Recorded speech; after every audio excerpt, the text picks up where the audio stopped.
Charles Darwin's On the Origin of Species, retold by Sabina Radeva, read by Roy McMillan. A long, long time ago, before humans even existed, the living world looked very different from how it looks today. Since life on Earth began, tiny organisms, plants and animals, have been changing slowly over millions of years, because of a process we call evolution.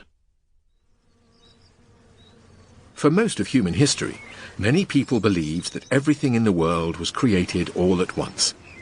They thought that plants, animals, and people were always the same as they are now. But there were a few clever and curious scientists around who challenged this idea.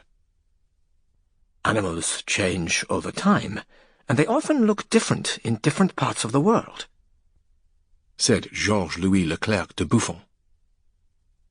French biologist Jean-Baptiste Lamarck liked the idea that some animals evolved by using certain body parts more than others. Perhaps giraffes who give their necks a good stretch to reach the higher leaves will go on to have baby giraffes with extra stretched necks. It turned out he was a little off the mark with that theory, but it certainly did get people thinking. It was right to notice that living things changed, or evolved, over time, but nobody was quite sure how this happened.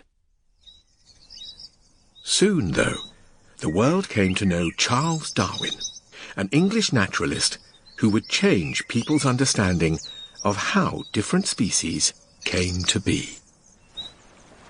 Darwin travelled the globe on board the HMS Beagle, visiting wondrous lands, studying animals and collecting fossils.